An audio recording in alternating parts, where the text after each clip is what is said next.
Sidang jemaat kekasih Tuhan, kita masuk dalam pemberitaan sabda Tuhan.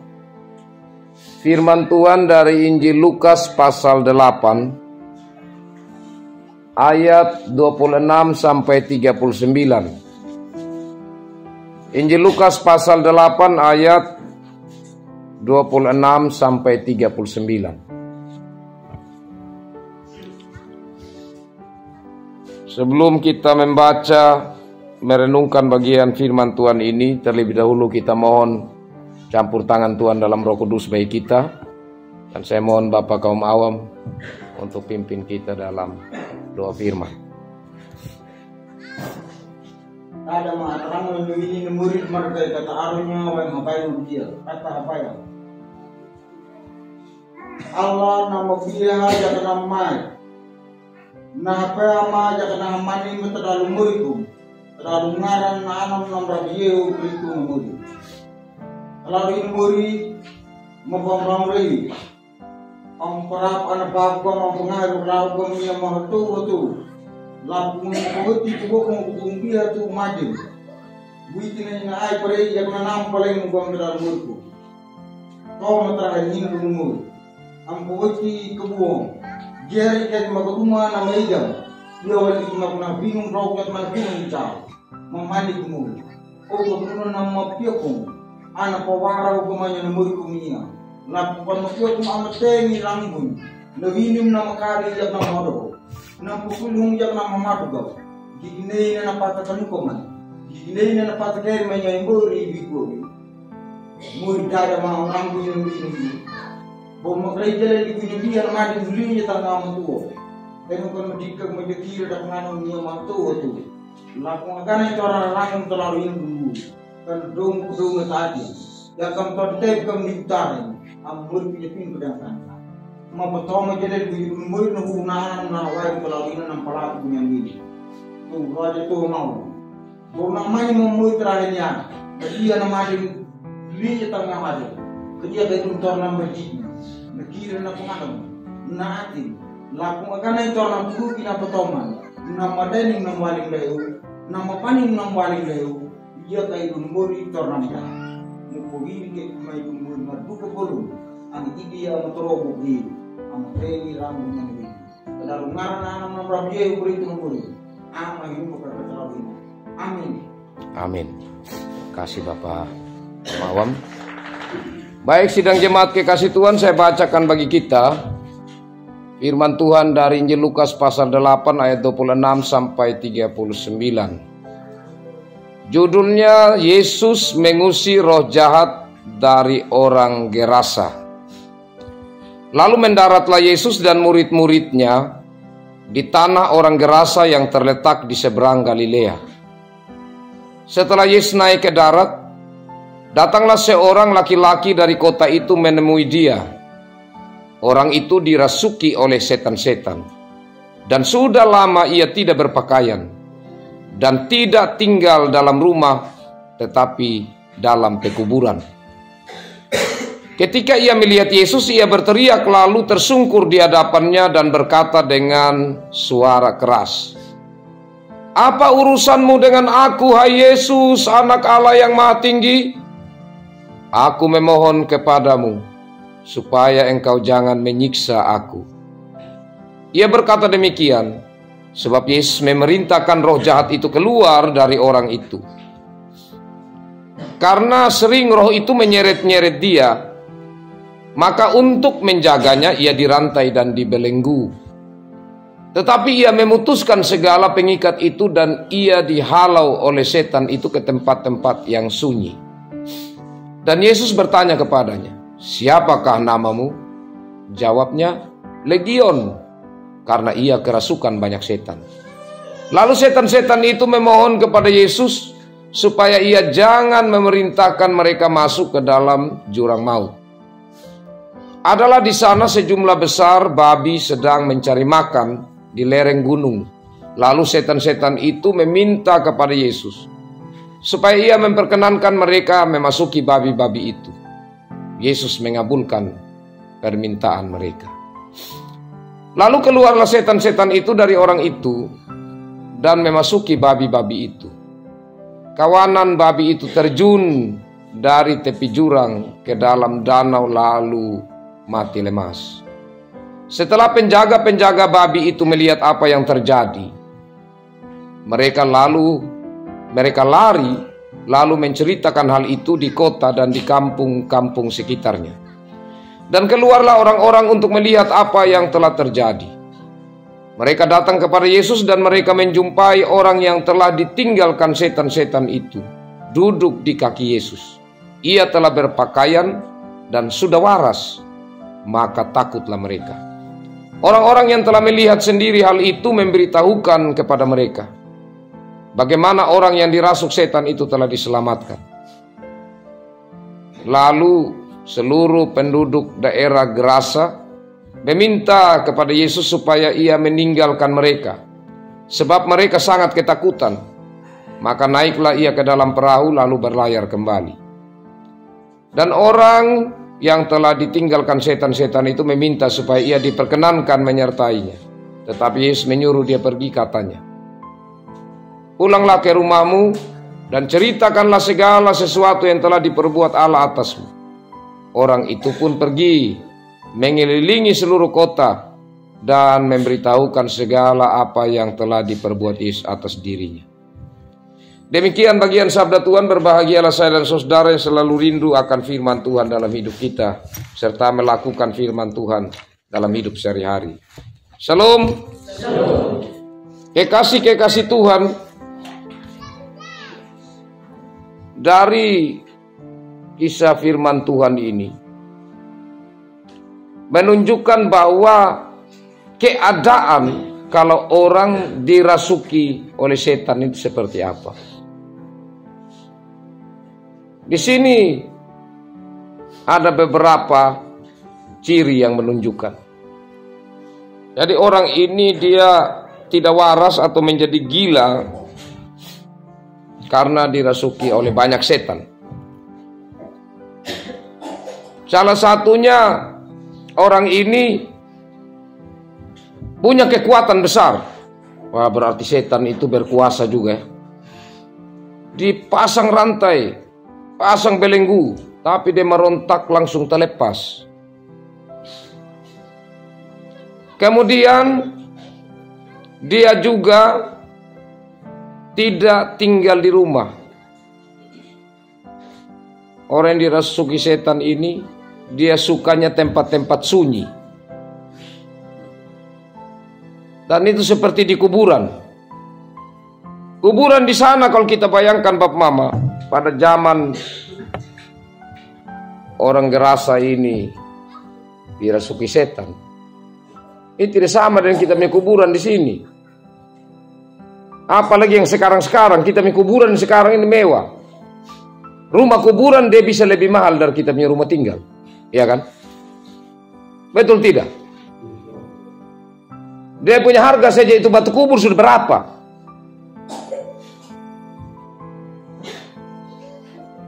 Belum kalau bikin lagi dia punya rumah lagi keliling, bikin rumah menara.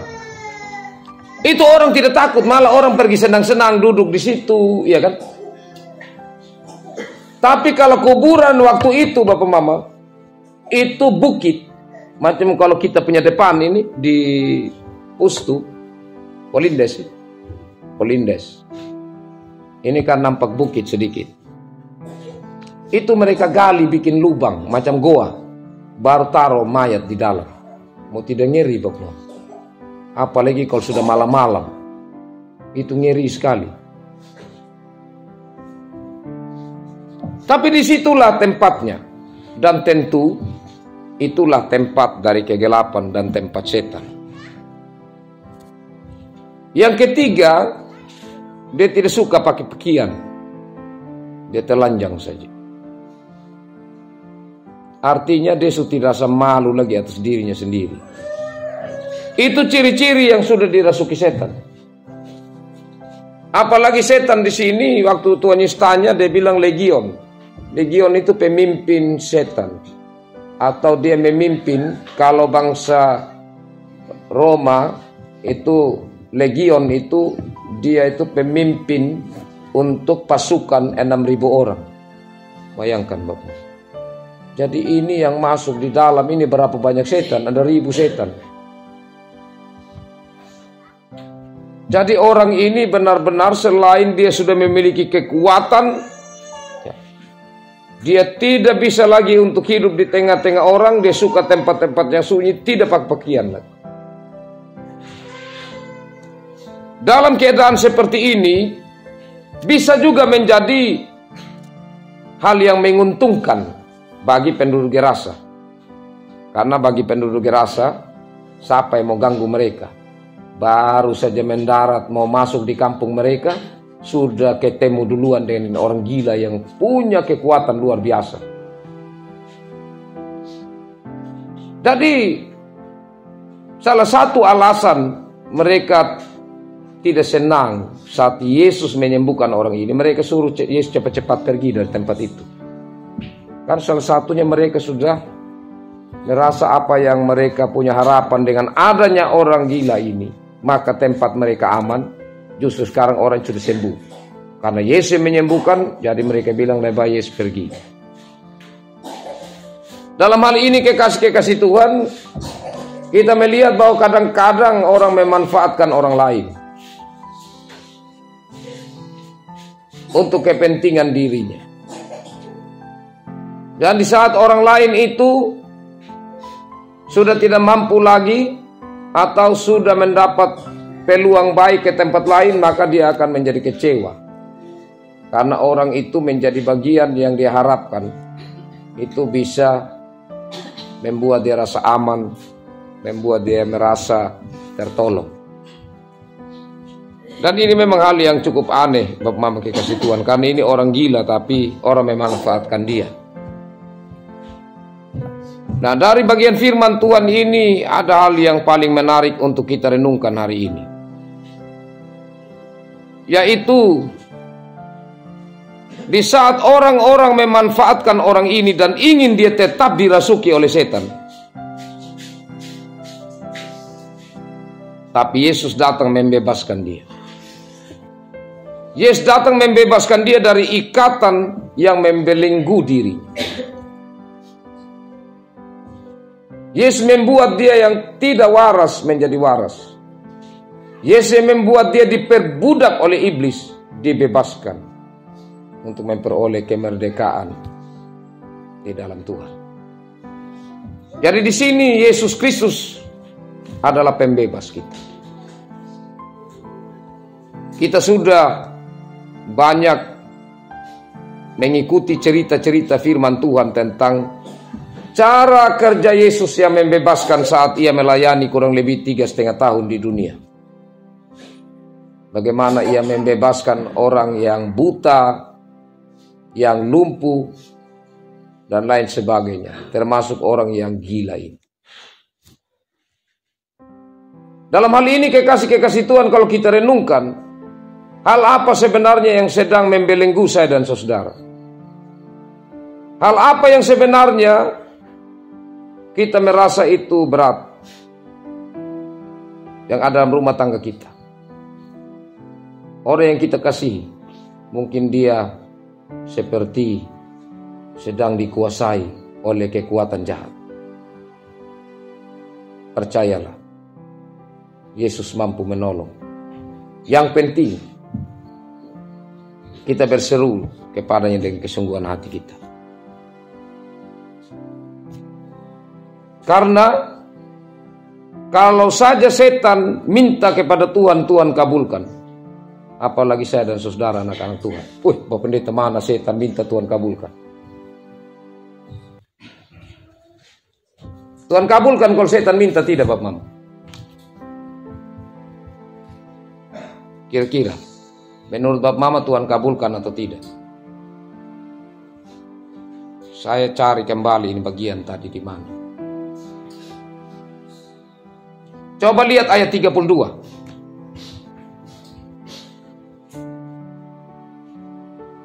Adalah di sana sejumlah besar babi sedang mencari makan di lereng gunung. Lalu setan-setan itu meminta kepada Yesus supaya ia memperkenankan mereka memasuki babi-babi. Yesus mengabulkan permintaan mereka. Yesus kabulkan kalau setan minta tidak? Iya, ayat firman Tuhan bilang kabulkan. Begitu, Bang. Wah, kalau begitu bagaimana? Setan minta, saya Tuhan kabulkan. Orang yang jahat, Bapak Mama, jangan iri. Bisa Tuhan kabulkan. Tuhan kabulkan bukan berarti di sini Tuhan setuju. Beda ya. Seperti macam Bapak Mama, anak ini dia minta ini, Bapak Mama bisa saja tidak bilang iya, tapi menurut dia itu Bapak Mama izinkan. Padahal Bapak Mama tidak mau sebenarnya. Tapi ya dia minta itu, Bapak Mama diam saja. Karena apa? Bapak Mama pikir sebentar biar dia tahu sendiri. Akhirnya betul, pada akhirnya dia menyesal. Apakah itu Bapak Mama setuju? Sebenarnya tidak kan? Tetapi mengizinkan untuk dia menghadapi itu. Jadi jangan iri kalau ada orang-orang di sana, woi Bapak Pendeta dia tidak pernah masuk gereja kah? Tapi itu dia, kenapa dia punya alang terus yang laku? Kita punya alang yang tidak laku. Dia terus ini yang dapat uang kah? Jadi jangan berpikir bahwa kalau doa kita dijawab itu Tuhan berkenan. Belum tentu. Seperti itu saya kasih contoh. Bisa saja itu Tuhan lepaskan untuk kita mendapatkan. Untuk supaya nanti kita tahu bahwa apa yang kita minta insya Allah. Karena kadang-kadang kalau kita bermusuhan dengan orang lain, kita berdoa, Tuhan biar dia celaka. Itu orang celaka betul. Saya punya doa. Apakah doa yang begitu Tuhan terima? Yang sebenarnya tidak. Tetapi ya Tuhan biarkan itu orang pas memang dia waktu itu tidak hati-hati dia celaka, ya celaka. Tapi kita bilang, memang Tuhan dengar begitu, itu sudah baru kau tahu. Saya biar tidak pergi gereja begini kah? Biar saya bukan orang gereja, tapi apa yang saya minta Tuhan dengar sama saya. Oh yang pergi gereja terus, kenapa celaka? Karena sakit sampai hati. Macam-macam sudah kalimat. Jadi dari sini kita dapat mempelajari kekasih Tuhan.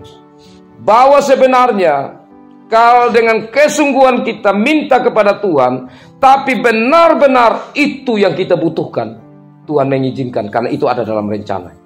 Tapi dia bisa juga mendengar apa yang kita minta, tapi sebenarnya dia sedang melepaskan untuk kita mendapatkan. Tapi bukan berarti dia sedang menyetujui apa yang kita lakukan. Jadi dapat kita mengerti bahwa di sini, di saat iblis minta untuk, atau setan-setan minta supaya Yesus menyetujui permintaan mereka untuk mereka dibabi-babi supaya mati. Itu karena Yesus memberi kesempatan untuk orang-orang di situ melihat untuk satu hal yang sangat penting. Karena waktu itu kan orang protes, kenapa ini babi-babi ini harus dikorbankan? Kan bisa saja usir mereka, jangan taruh di babi. Tapi Yesus mau mengatakan bahwa ini orang dia sangat berharga. Itu babi mau berapa juta ekor pun tidak bisa dibandingkan dengan nyawa seorang manusia, dengan keselamatan seorang manusia ini. Tapi selama ini kamu biarkan dia, selama ini kamu rasa aman dengan dia punya keadaan, kamu rasa tertolong malah. Nah itu yang dimaksudkan sebenarnya dari Yesus mengizinkan permintaan mereka. Sebenarnya untuk ada hal yang Yesus mau menyampaikan pada orang banyak seperti ini. Hal yang terakhir kekasih-kekasih Tuhan, dari Yesus menyembuhkan orang ini. Orang ini ingin supaya dia kemudian mengikuti Yesus. Itu kan permintaan yang sangat baik. Dia mau supaya meninggalkan masa lalunya. Dia mungkin, ya dia berpikir, kalau saya ada di Gerasa ini bisa jadi ini setan dorong datang kembali sama saya. Kalau saya lihat ini kuburan, saya ingat dulu waktu saya ini masih dirasuki setan. Orang-orang di Gerasa ini pasti mereka tidak senang dengan saya. Tuhan Yesus, dia keluarkan kalimat ini, saya mau ikut engkau. Tuhan Yesus bilang tidak. Tugasmu adalah kau harus memberitakan Injil di tempat ini, bahkan di kota-kota sekitar yang ada di Gerasa. Kekasih-kekasih Tuhan, Tuhan memanggil saya dan saudara untuk mengalami kasih Tuhan dalam karya Roh Kudus bagi kita. Tapi pertanyaannya, peristiwa Roh Kudus turun pada tanggal 11 beberapa yang lalu, kita rayakan bersama-sama. Apakah kita rasakan ada betul dalam diri kita? Kalau kita merasakan bahwa Roh Kudus ada dalam diri kita, maka kita selalu senang hal yang baik. Kita selalu senang hal yang benar. Itu kalau Roh Kudus ada dalam diri kita. Dan kalau Roh Kudus ada dalam diri kita, kita tetap mampu merasakan sukacita meskipun di tengah penderitaan atau pergumulan yang kita hadapi. Karena kita percaya tidak ada pergumulan yang lebih besar dari kuasa Tuhan. Apa yang kita rasa? Kiranya khotbah-khotbah dari yang lalu-lalu atau minggu-minggu sebelumnya tentang karya Roh Kudus membuat kita sudah merasakan bahwa Roh Kudus sungguh sangat menolong kita, sangat membuat kita semakin mengetahui apa yang benar, nolong kita semakin mengetahui apa yang baik yang harus kita lakukan. Kalau begitu sekarang lewat firman Tuhan ini mau disampaikan begini Bapak Mama. Kita pulang atau keluar dari gereja ini sebentar, Tuhan mau seperti orang di Gerasa ini, yang Tuhan sudah tolong dia untuk menjadi saksi Kristus, untuk memberitakan tentang Yesus, menjadi terang untuk menyampaikan kebenaran. Apakah saya dan saudara siap? Itu tergantung perenungan pribadi kita dan bagaimana kita menjalani. Tapi inilah perintah Tuhan kepada orang di Gerasa ini. Dan kiranya perintah ini menjadi bagian dari saya dan saudara yang kita mau hidupkan. Mau menyatakan bahwa Roh Kudus itu benar-benar ada dalam hidup kita. Dan kita mau untuk menyatakan kebenaran Tuhan. Tidak sampai jauh-jauh dulu. Pertama dari dalam rumah tangga kita, tetangga, dan kemudian satu persekutuan cabang Lohona ini. Tuhan memberkati firman-Nya dan memberkati kita semua. Amin.